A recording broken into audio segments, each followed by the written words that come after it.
ndeko honoré na kolanda malobana yo ezobima lokola honoré Ngbanda azako rejeté pratiquement na bakino balobaka ko bwakisa ba solution de crise, de sortie de crise o baninga mususu ba acteur politique bazako ko proposer au rejeté ozako ko sala lokola ko bwakisa ba solution ya baninga oboyi Kosunga Félix Antoine Tshilombo Tshisekedi, président de la République, au boyi likanisi à ba élection anticipée, au boyi likambo ya table ronde Nenge Valentin Moubake d'ailleurs azako proposé yango table ronde internationale, topé idée à dialogue au boyi yango.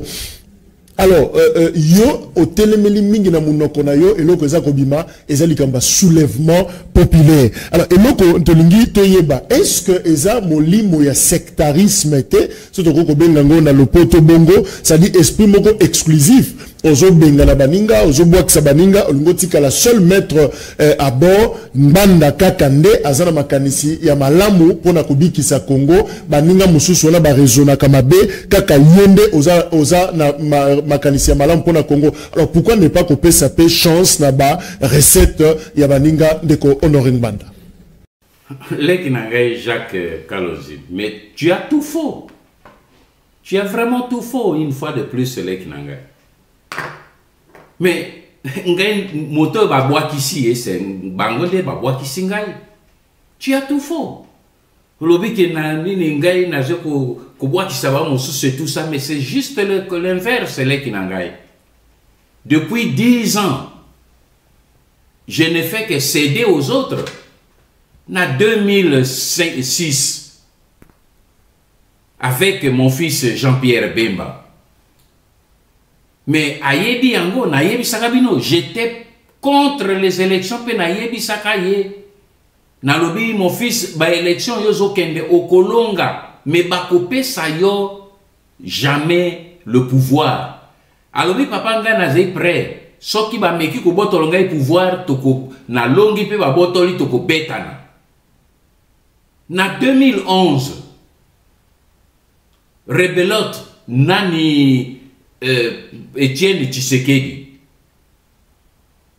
Alobi ya kene na élection, ba biso tolobi lokola to seda ki mbalo kuna mbalo to ko sedete. Pression ezalaki makasi. Ba résistant ba lingaki ata mokete ke na cédé.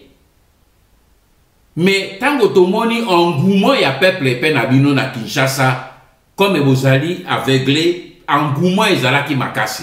Na lobi na bande konanga na bi lokola peuple asili komi engagé. To solo la ki na mnani na papa Etienne Tshisekedi alobi non, mbala oyo boye ba décideur na uti kolba makambo ya ba occidental. Ba décideur ba lobi ba kopé sa pouvoir soki to longue. Alobi la ki biso, alobi la ki ngai. Na yebisi na bi bon écoutez, to soutenir papa Etienne Tshisekedi, mais Lekinanga Kalonji. Ce n'était pas du bout des lèvres. Olanda Kiango, j'ai soutenu Papa Tshisekedi dans l'organisation sur le plan sécuritaire. J'ai engagé mes réseaux de sécurité na Kinshasa pour nous protéger pendant les élections. Oyebi Yango. Donc, au Koki Golobate, qui na boîte ici, bah, Moussousou. Tokomi, troisième fois 2018, même chose. Alors, mbala nyoso naze ko cédé. Solution oya bango na lobby yango, je ne parle pas en l'air. Parce que ndenge na expliqué bino na kati ya message na uti ko sala que j'ai voulu un peu plus académique. Na lobby un agresseur dans son mental azali na notion ya démocratie. C'est antinomique. Parce qu'un agresseur azalaka démocrate a koki ko agressé. Quelqu'un qui vous agresse pendant okamata mabele nona nini, cela veut dire qu'il n'a aucune notion de démocratie. Pe yoko kende ko sala na démocratie. Ba dialogue leki nangay bo sali combien de dialogues? Plus d'une quarantaine. Mais ba dialogue nyoso bo sali bo kende ki na Sun City. Résultat, pour renforcer l'occupation, pour passer plus de pouvoir aux occupants rwandais. Alors, après tout ce processus-là, moi j'ai dit, mais pour quelles raisons beaucoup mécanaïno, oyo ngai na ko proposer. Mais c'est moi, c'est ni suggestion o yangai, option o yangai nde, et bazo bois qui sa yango, 4 fois ba qui si yango, mais pour quelles raisons togozonga lisusu na ba élection, oyoki lokola ndeko na ngai nani Adolphe Musito, alobi ni que bango bazali ko ça la résistance pour les élections prochaines. Na évité si ce sont les élections anticipées ou les élections de 2023, peu importe. Mais okobenga moibi azali na notion ya honnêteté okolobaneto kende ko traiter sur base de l'honnêteté et ça les makate parce qu'un voleur et un homme honnête c'est antinomique. Un agresseur et un démocrate c'est antinomique. Solution et à démocratie bino ozoluka ekozwamate. C'est tout ce que j'ai fait et c'est tout ce que j'ai dit. J'ai cédé 3 fois et 3 fois vous avez échoué dans votre processus électoral.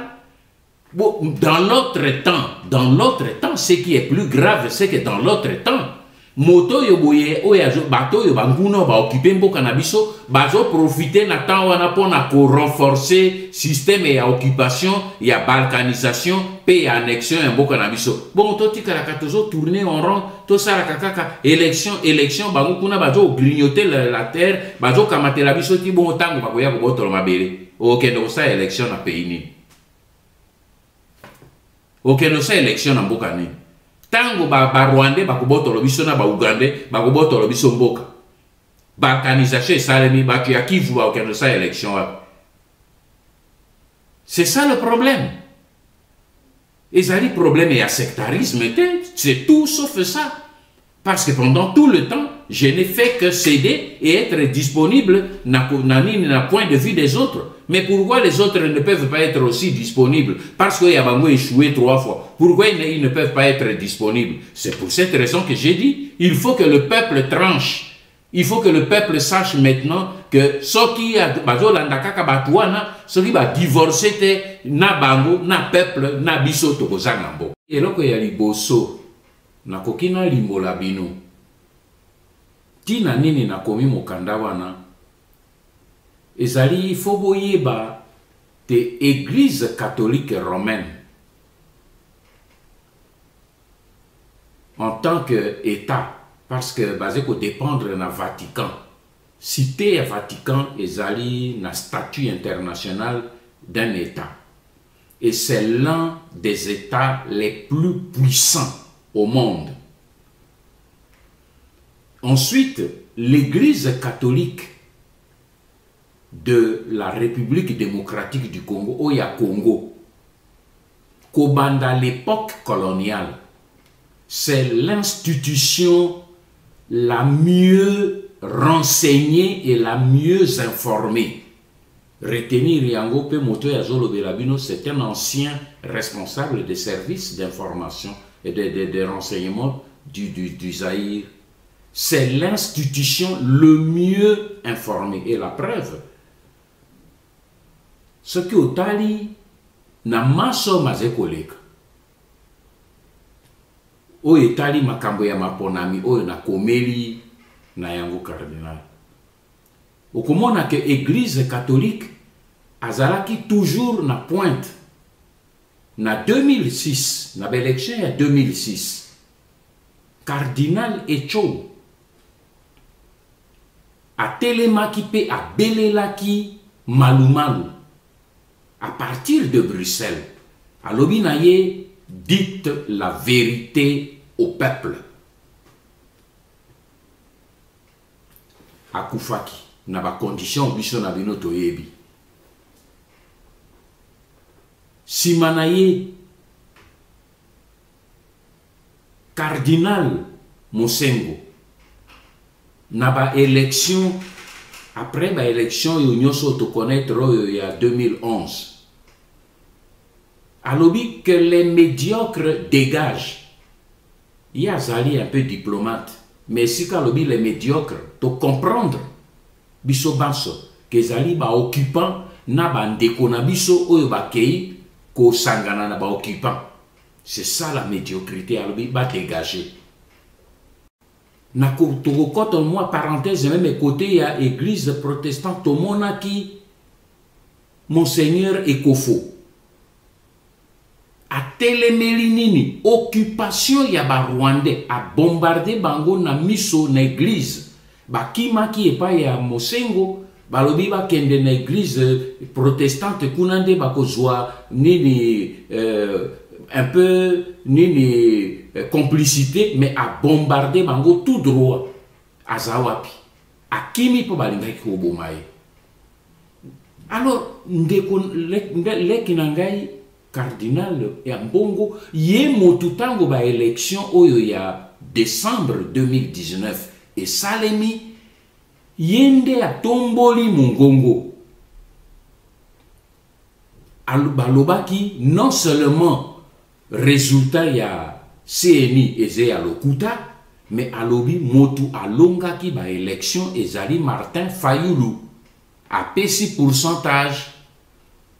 Félix Tshisekedi abimaki motu ya misato après Shadari pe alobi mokili mobimba et aider pour rétablir vérité. Ye moko azongelaki lisusu alobi amoni que Félix esiko ya afandi wana azali kaka ekeko ndenge on ayebisaki bino juste le lendemain azali na pouvoir te makambo maso eloko moko échanger te pouvoir nyonso ezali se o maboko ma kanambe pe asengaki communauté internationale esalisa biso. Alors naye kokamwa mbala moko ndeko na biso depuis akendeki na États-Unis azongi depuis basali cérémonie na ye na Rome makambo ebaluki mbala moko makambo yo nyonso bitumba tozalaki kobunda na ba Martin Fayulu alobi nyonso wana ekomi futilité totika yango ba Kristo baso ba Congolais baso bakende koyokana na nini na Félix na réconciliation. Oh mais motu oyo boye azali na kuna pe Félix esika afandi kuna ti lelo na kanisi tokozwa temps ya kosolola na yango azali ko meme bisonde azali nde ko meme mboka na kati ya occupation pona ko ete ba occupant basilisa processus ya occupation ya mboka na biso yango na kokaki kotika eze lokola yo tata omoni mwana na kati ya ndako ze na bana na yo mwana moko aibi livre ya ndako akeko mona bapaya po bango atekela bango ndako basala ba démarche ba botolo bino ndako na fraude yo sikolobi na baleki yo batomboki ate botika kaka yokana kaka na ndeko na bino me bwako yokana na ye soki azongisi livre ya ndako soki abimi ye na bapaya azongi na libota wana boyokani me moto azeo maboko mabapaya azali kosalela bapaya pote toka bakata mboka pe évêque le cardinal ayebi yango malamu danger oyo ayebi malamu bandeko na ye basusu bakufi pona yango. Talantina oyo nga na lobi na koki kokanga monoko te na belela ye polele pote akoka kotelema motu nyonso amikosaka moto ya mikosaka te kaka nzambe me azali motu soki bolembu ekotelaki epona ba pression oyo azwi euti libanda akoka kobongisa. Talatina na komeli ye mokanda yango wana.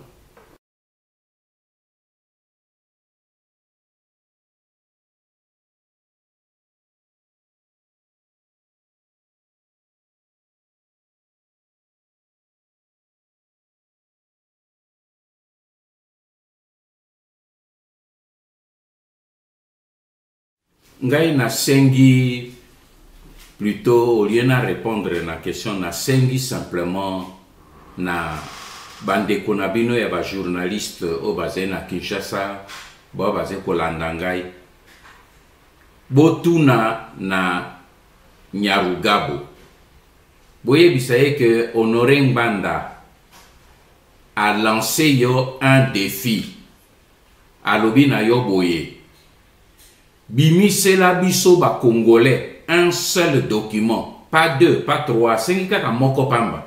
Un seul document, un document administratif.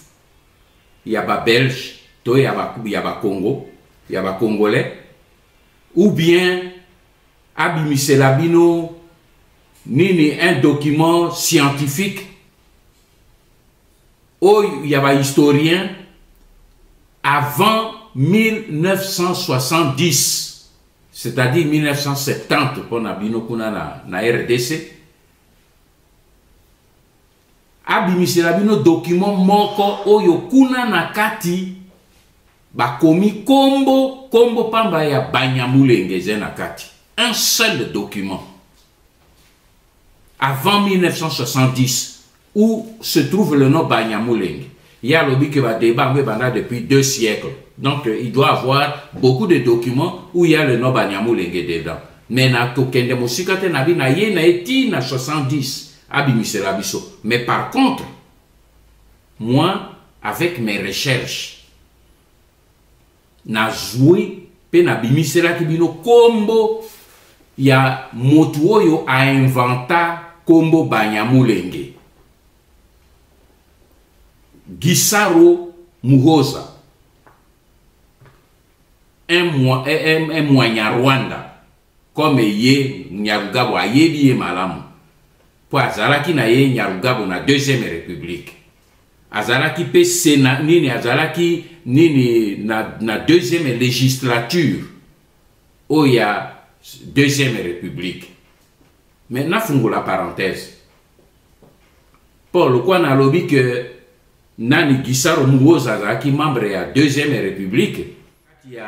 Il y a ba réseaux sociaux comment on va moni bino mbanda bino na Mobutu bino watu bokoti sa Rwandais nzembo yango ekomi kotambola mi na fungoli parenthèse wana po ezeba problème yango moko yango na lingi na répondre na bande kunanga ba congolais oyo nyoso baze bazoba po baze bazoba balingi kotanga histoire ya mboka na bango te balingi koyeba problème ya mboka na bango te metango tozo bunda na makambo oyo ya minene bazo distraire bato.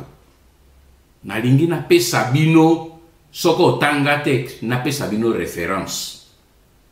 Na 1960 na premier gouvernement ya Lumumba pe na Kasavubu il y avait 3 Rwandais dedans.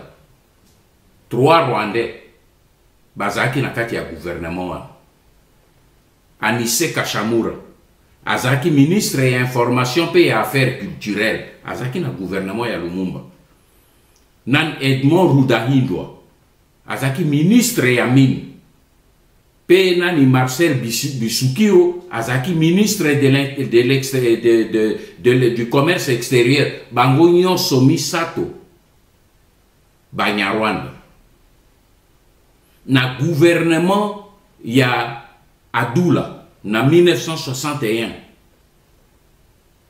Weregemere, Jean Weregemere, azalaki ministre. Na 1961, na gouvernement ya Adula, ministre ya agriculture. Bato wana baso mine, ba Rwandais wana nyoso mine, bazalaki na table ronde na Bruxelles na 1960. Avec tous les Congolais au Bazalaki Kuna, les 4 Banyarwanda wana bazaki da kati. Mobutu azaki président de la République était ngai on a sola nabino nazaki élève nazo 6 écoles primaires. On avait déjà le problème des Rwandais dans notre gouvernement. Alors kokende kolobaka biloko ya bolole boyete. Parce que ces problèmes autour pour se battre nango pour namboka na biso ezali ba confusion ba belge ba tie la biso depuis avant l'indépendance toujours bunda pour to régler yango lelo po balingi ko profiter na confusion wana po ba kamate la biso mboka soki loko bazala ke pe na biso ba Kachamura banani ba tout ça bazala kimia tozaki na bango ba problème était lelo tozu ba problème parce que ba koti na dynamique ya kobotolo mabele na biso yango tozo bunda nango to luka to réparer ba erreur alors tika ko distraire bato c'est plus facile tozongela nini problème ya oyo nini ba Nyarugabo bazo luka ko luka ko tie la bino confusion. Gisaro Muhoza ye motu azai beau-frère, beau-père. Il y a Bizima Karamouetu, Obozei na Ewana, un autre Rwandais. Yende motu a inventé terme oyo ya Banyamulenge. C'était un homme bouillant pour Asa Akufa. Yebisi na un étudiant, Faustin Tabazi Rugama, un moyen Rwanda aussi. Azalaki étudiant finaliste na ISP na Goma, historien. Tango akomi na suka pona kosala mémoire na ye ya histoire, alobi na ye sala mémoire sur les Banyamulenge pona kotalisa ke biso tozala awa depuis 1885 ou gwegwe na bango ondenge basalaka. C'est la première fois que le nom Banyamulenge est sorti dans un document pseudo-scientifique pour ezalaki un mémo de ya licence, tobengango un document scientifique, mais ce qui a été défendu là-bas c'est du mensonge. Et c'est Tabazi Rugama Yemotu asali yango pour la première fois pour na kotia yango sur recommandation ya Gisaro Muoza Oyatindaki Yasala yango. Alors, soki ye Nyarugabo azali na version moko oyeze kopesa biso document moko oyeze kotalisa biso kombo Banyamulenge avant 1970 abimisela biso. Preuve ezali que na 1970 tango ndeko na bango moko Bisengima na Rwema asalaki proposition na Mobutu pote ba nommé bango nyonso ba Banyarwanda bakoma ba Congolais babalukaza bango bakoma ba Congolais babengaki bango ba Banyamulenge te babengaki bango ba ressortissant rwandais ba Banyarwanda. Alors, Nyarugabo, c'est parce que Bakuti classe politique nyonso zola la pongi, journaliste nyonso zola la pongi, il raconte des conneries devant les journalistes congolais, mais que opposé bango argument, bazali que tout le monde tremble. Bozo banga, boto lobino mboka na bino.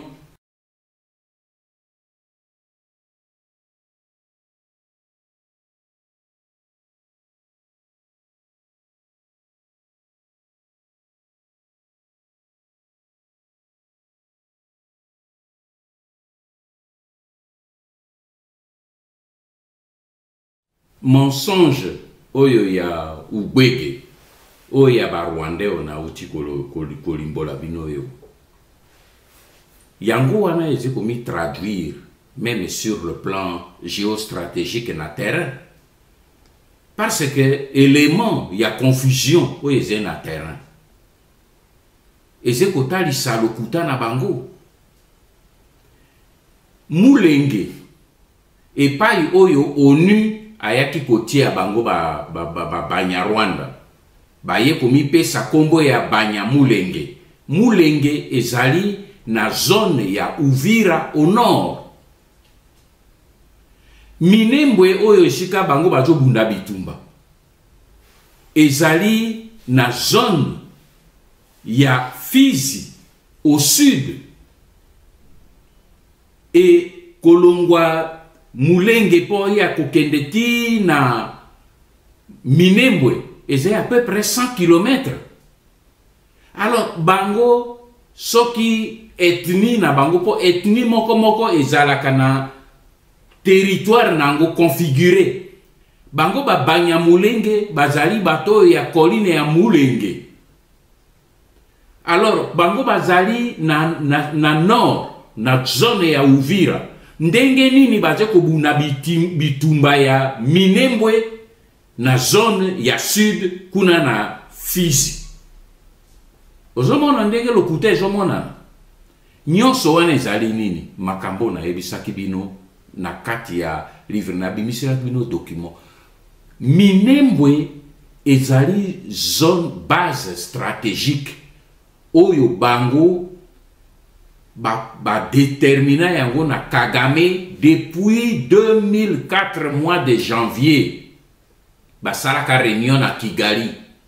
nyonso eze na kati ya livre na pesa bino tala ba conséquence ya moto ze nango lelo, c'est-à-dire batiki côté ya Uvira bakomi maintenant Minembwe po kuna ezali base oyo bango balingi bazwa po bakoma majoritaire pe ba étendre influence na bango pona kocontrôler lac Tanganyika na banini nyonso tu nde pe kuna likolo bazwa pe lac Kivu nyonso bacontrôler pe bacontrôler baminere.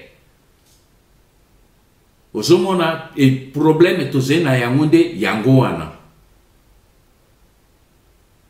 Alors il faut maintenant biso ba Congolais nde totelemela bango. Alors so tozali kaka kobanga biloko oyo bomoni soki baruberwa banyarugabo bakomi kotombola mito, c'est parce que jeunesse congolaise alali pongi na kati ya ville ya Kinshasa. Bato baye kobotolo bino mboka bateki pe bazo mvuka bino kaka na kati ya Kinshasa lokwa bana ba jeune ya Kinshasa bazate eza mawa. Moto mosusu akoya kosala ngo na place ya bino te, kosala ngo bino moko nyonso wana eze kotalisa lokuta na bango.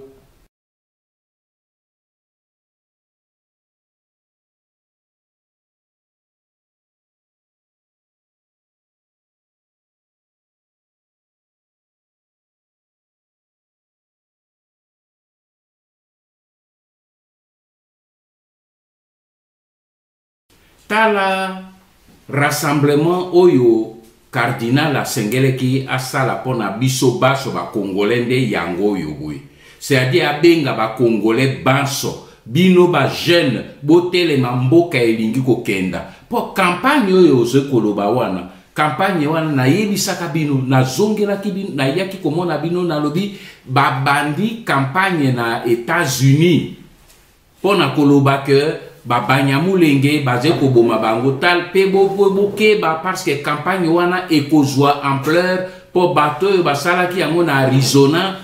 Sénateur ya zaraki wana alobaki akotouche baoyo baze na Washington. Omoni nini manifestation e basali mbalo eze wapi na Washington pona kotouche directement la tête esika bazwaka décision. Soki biso ba Congolais to sali attention te excusez ngai soki to sali attention te système aux États-Unis a fonctionné kanango yango wana ba lobby américain bazali derrière mouvement oya ba Banyamulenge ezoleka na États-Unis. Soki biso to lali pongi kaka na ndenge bazolalisa biso pongi aboyo kanande bosa réconciliation bino na bino ba Congolais mais ba Rwandais bazo ko sala campagne déjà les États-Unis pona koloba ke baze ko botolo bango mabele na bango. Tomoni meme ba mosusu na kati baze ko sala message nani na Chiluba. Hey, Mwanyaranda asoli Chiluba. Bino ba Congolais ezopesa bino signe te bande konangai. Nyonso wana pote kuna boko sutuka kaka tongo moko woki na nini un sénateur ou un représentant du Congrès américain. Alors non, il faut maintenant pour protéger Banyarwanda, il faut tout détacher nini côté nini ya Minembwe territoire wana nyoso et comme autonome et comme ya Banyarwanda tout séparer bango pour protéger bango. Bazali na puissance lokola biso tozé toujours sous domination. Toze na l'État oya ko résister na ba armée te okomona mboka ekei penza na bopete nyonso ekei na mboka ya bapaya bande konangai. Problème nga na zolo banabino bato mingi baze ko attaquer ngai bazoko mona ngo comme un problème individuel. Ce n'est pas le Congo n'est pas ma propriété, c'est notre propriété bande konangai. Et c'est problème moko monene na yebi ndenge système wana etambolaka système ya ba américain ezalaka bongo lokola batindi nano ba Banyamulenge bino loba po etoucher opinion américaine tango ko toucher opinion américaine bango bakozwa maintenant facilité ya ko passer na dynamique oyo ba lobby ba think tank kuna balengeli yango. Alors au lieu que biso tozala wa boye avala ba congolais to lukanano nini transition il y a 1 an, transition il y a 2 ans to lukanano to yokana to lukato sala ba institution to sala boye bande konanga. Ce n'est pas le problème pour le moment. Na supplié bino ezali problème d'abord to mekako sanganana no to stopper processus oye ko komi déclenché ezali important to tel misa peuple congolais a tel me pona ko bloquer situation yo to mobiliser ba étudiants ya ba campus nyonso universitaire ba institut supérieur ba telema tango ONU na bango kuna na poto ba komono que jeunesse congolaise ba telemi opinion congolaise telemi ba ko reculer. Mais ce qui dit sotozola la pongi na ba nini ba système ba zolo ba réconciliez-vous les Congolais entre vous boyo kanakaka, mais dans l'autre temps ba paya bazo kamatamboka tokolela pe génération ezekoya et ko juger biso sévèrement.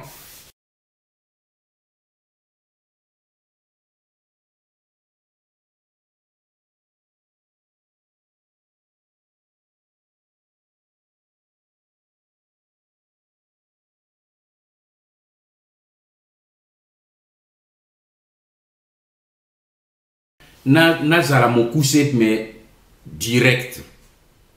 Na yebi ke makambo nazolo belabino, ça m'écoute moi na côté à ba communauté internationale.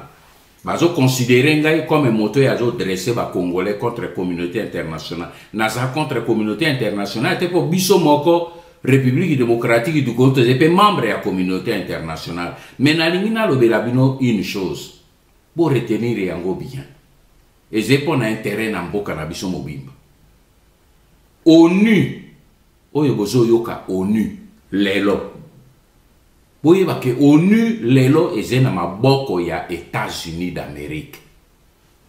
Pe ezali main armée ya États-Unis d'Amérique. Basé ba changer système na bango ke au lieu ba tinda ba soda na bango surtout na mboka ya biso ya o ba bengi sous-développé, ba mboka ya biso batinda ka basoda na bango na mboka ya biso te batinda ka na bamboka oyo ezali nini ya likolo epai na bango kuna mais epai na biso batinda ka nde ONU po aya kosala mosala po na intérêt na bango baolo bateke baze ba impérialiste ba armée na bango ezena ezomona na yango na bajwa ONU lelo ezali na maboko ya États-Unis comme un instrument oyo ezali bango baze ko utiliser pour na ko contrôler pe ba ko défendre ba intérêt na bango ko déstabiliser ba mboko bango balingi ko déstabiliser ya mibale eze logique ya premier point na ebisibino ya mibale ba guerre nyonso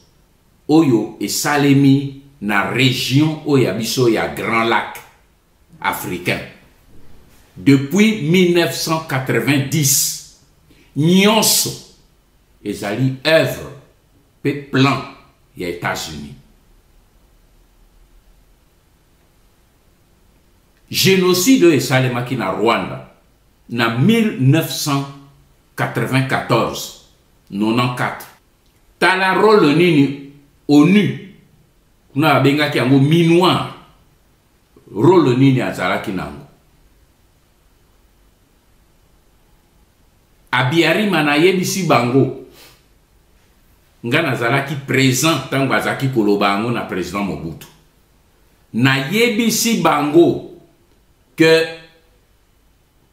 guerre elingi komi exploser guerre civile ya monene ezoluka emi exploser ba envoyer un renfort ya ONU pour que et empêcher la guerre.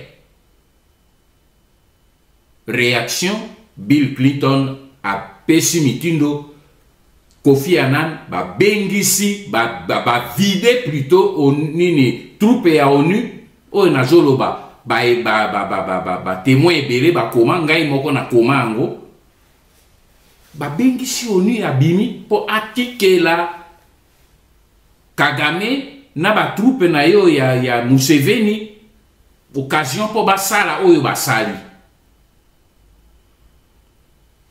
MONUSCO yaze pe na biso azali na mission ya kobatela ba Congolais te.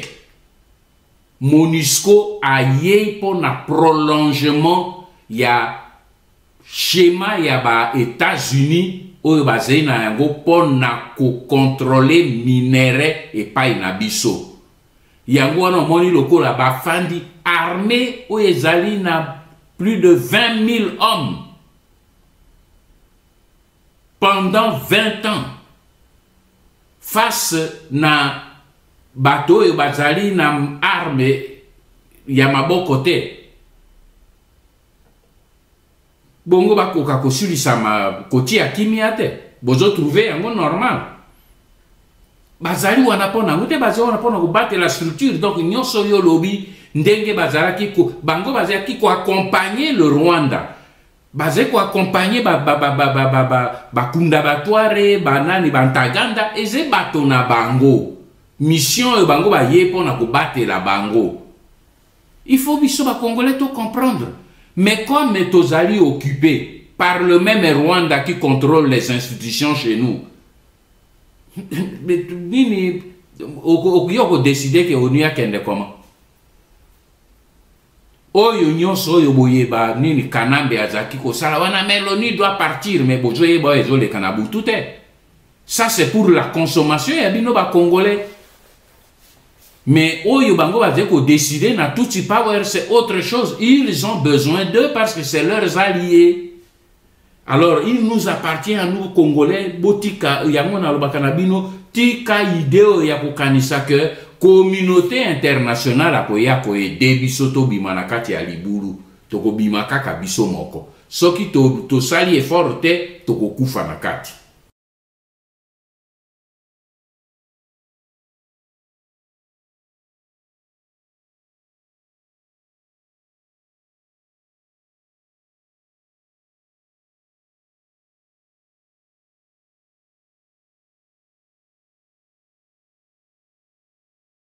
Kobanda 1996 tango ba Rwandais na ba Ugandais ba koti na mboka na biso soki bandeko na biso oyo ba patriote maimai ba telemaka directement pona ko résister na invasion wana tembele Kivu ekenda kala kala.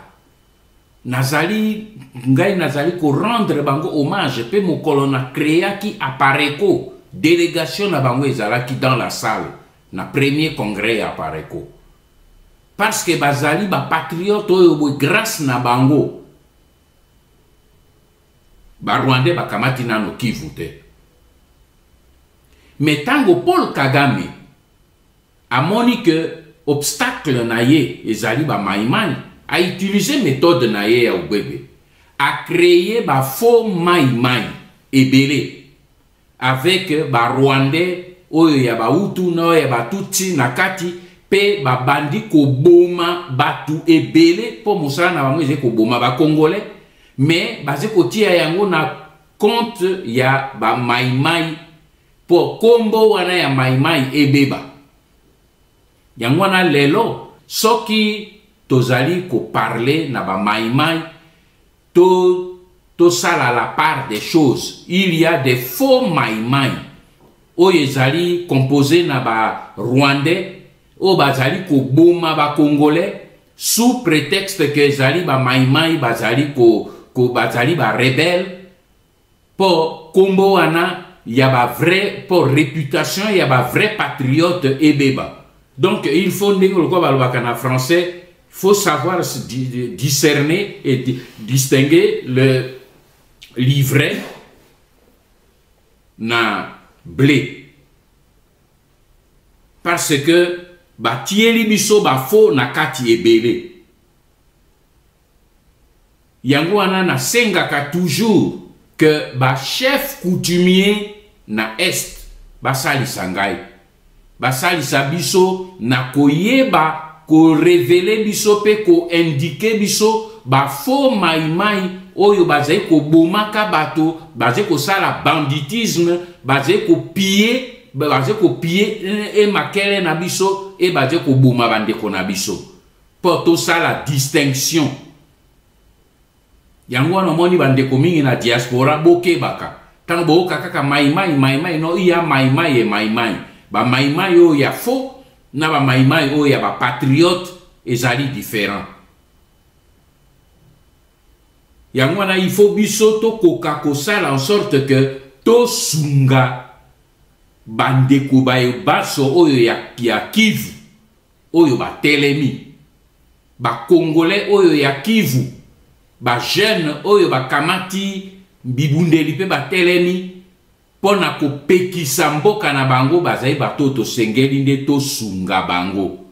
Yango na lobaki esali mawa komono te na ngongo yo Félix aze ko gracier ba M23 aze ko loba jo ba Rwanda wana baze na Rwanda bazonga ba ya kokota na armée na biso, mais dans l'autre temps a utilisé bango po ba bouma ba patriote congolais o bazali ko telemela ba paya le monde à l'envers.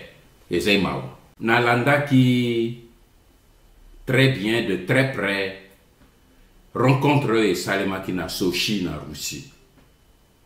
Il y a des côtés positifs, il y a des côtés négatifs. Côté positif, Esaïe peut-être le fait que relation développement, il y a relation avec la Russie, et c'est pour casser monopole au Occident a joué en Nambo Canabiso depuis la chute des murs de Berlin.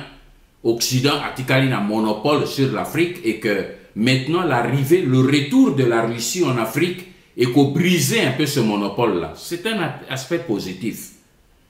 Mais ce qui aspect wana ezali simplement retour à la Russie ou bien changement de cap wana est simplement qu'on quitte un maître pour aller chez un autre. C'est-à-dire on déshabille Saint-Pierre pour habiller Saint-Paul. Dans ce monde utilité dans côté. Et il dit que l'Afrique ne doit pas remplacer l'Occident par la Russie. C'est une mauvaise approche. L'Afrique doit être souveraine, indépendante et diversifier ses relations avec le monde, et cela librement en fonction des paradigmes et des intérêts africains. Voilà l'orientation bien, mais ce qui est président africain, comme l'impression que ça a donné, c'est comme s'ils répondent à une convocation pour aller simplement recevoir un peu des orientations et avancer l'histoire africaine. Nous devons passer l'étape, il y a pour subir les relations du Nord avec le Sud pour que Tokoma soit partenaire à part entière. Ça, c'est important. Ensuite, il y a quand même un élément important. La Russie a compenser domaine et volume d'échange commercial entre l'Afrique et l'Occident. Moi, je crois qu'il faut tous être réalistes. Volume d'échange entre l'Afrique et l'Occident. Et il y a 275 milliards de dollars. Et